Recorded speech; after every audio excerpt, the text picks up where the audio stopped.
Ustadz, saya punya kawan, dia ingin menikah, tapi calonnya ini kenalnya di sosmed. Iya, di sosmed.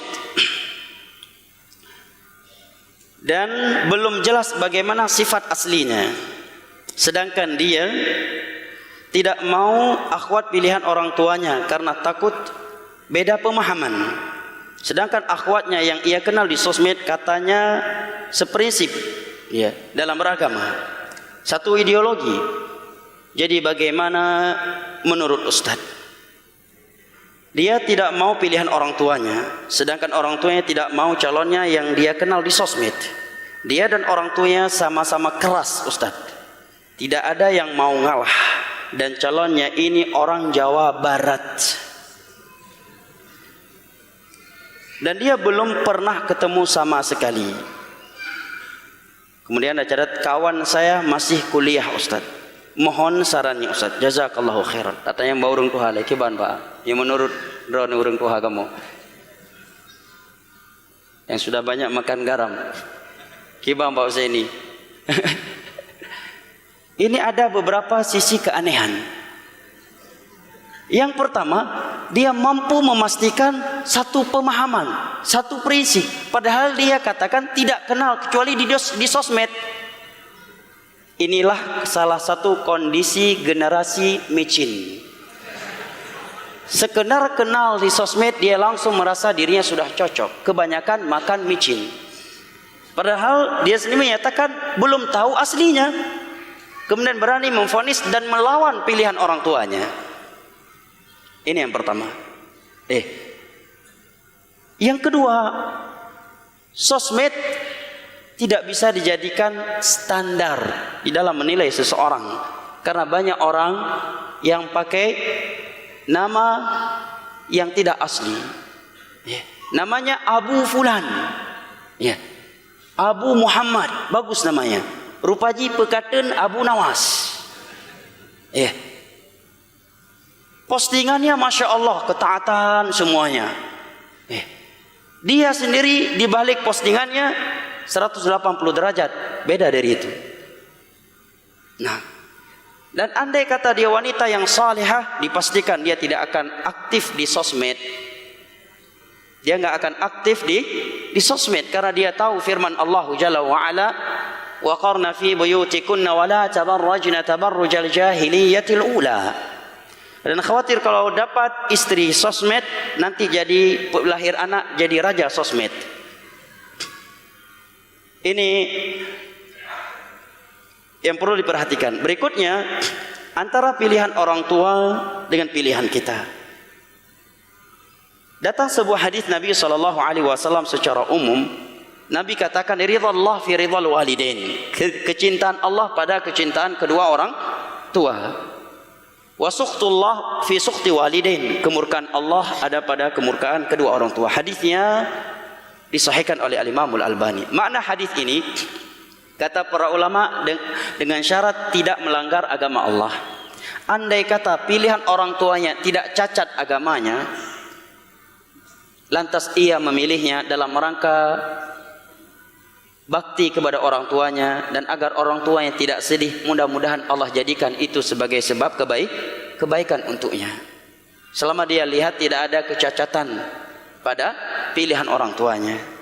Tapi kalau dia tahu pilihan orang tuanya cacat dalam agamanya, karena mungkin ideologi orang tuanya yang belum lurus dalam beragama, maka kalau dia menolaknya dengan cara yang hikmah, dengan akhlakul karimah, para ulama sebutkan ini bukan bentuk kedurhakaan. Karena Nabi telah memerintahkan kita dengan sabdanya, tunkahul mar'atu li arba' limaliha wa jamaliha wa lihasabiha wa lidiniha fadhfar bidzatid din taribat yadak. Hadis riwayat Al-Imam Al-Bukhari dari Abu Hurairah radhiyallahu anhu. Wanita itu dinikahi karena 4 hal. Karena hartanya, kecantikannya, dan keturunannya, bangsawan.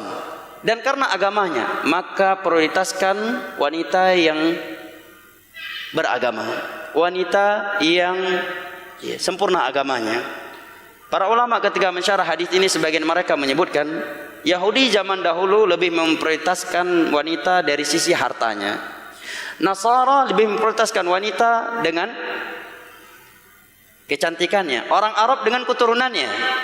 Orang Arab kalau ada dua wanita, satunya cantik dan satunya lagi kurang cantik, tapi yang kurang cantik ini dari kabilah besar, maka mereka lebih memilih yang kedua ini.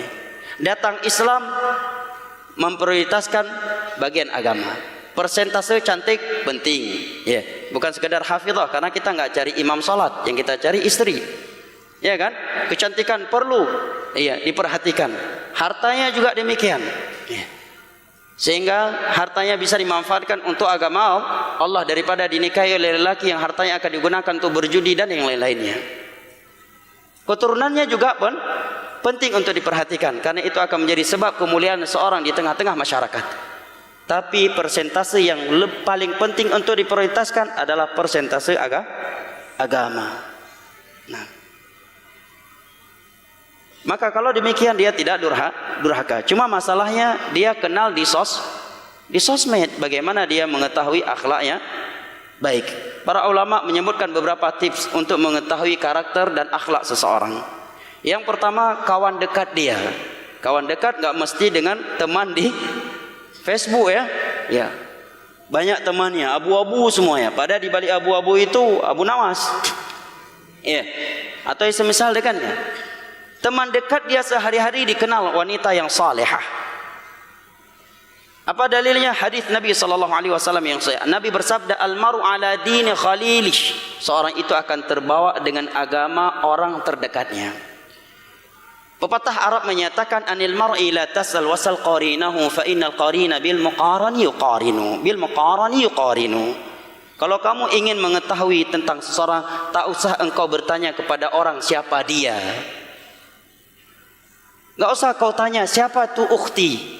Tanya saja kepada orang siapa kawan dekat itu akhwat, itu ikhwan, itu akhi. Karena orang itu tidak jauh dari kondisi kawan dekatnya. Kawan dekatnya Abu Nawas, walaupun dia Abu Muhammad, dia Abu Nawas juga. Iya. Fa innal qarina bil muqarani yuqarinu. Karena orang itu tidak jauh dari kebiasaan kawan dekatnya. Nah, ini yang pertama. Yang kedua dilihat, kalau dia dilihat di sosmed, lihat tulisannya. Para ulama terdahulu menyatakan, idza kataba rajulun kitaban arafna aqlah. Kalau seorang sudah mulai membuat tulisan, maka dari tulisannya kami bisa mengetahui kadar akal dia. Maka sebagian ulama menyatakan akal ini banyak kekurangannya, ditutup oleh diam. Begitu seorang mulai bicara atau nulis sesuatu, langsung terlihat ke permukaan manusia bagaimana akal dia. Bahasa tulisannya, bahasa dia berbicara, itu menggambarkan akal seseorang, kata para ulama. Kemudian keluarga besarnya, aktivitas dia sehari-hari. Tidak cukup hanya dengan di sosmed namanya Aisyah atau Ummu Fulan, dalam keadaan kita tidak mengetahui aslinya. Dan masalah nikah ini masalah besar, masalah surga dan neraka jamaah. Bukan seperti bawa mobil, beli mobil, rusak dikit kita parkirkan, ganti mobil. Rusak pelaknya, ganti pelak baru. Ini rumah tangga, berkaitan dengan surga dan neraka, berkaitan dengan masa depan anak kita dan seterusnya. Agar seorang benar-benar hati-hati sebelum menikah dan benar-benar memilih dengan baik. Wallahu a'lam bishawab. Hendaknya diperhatikan baik-baik oleh saudara-saudara kami kaum jomblo atau single senior.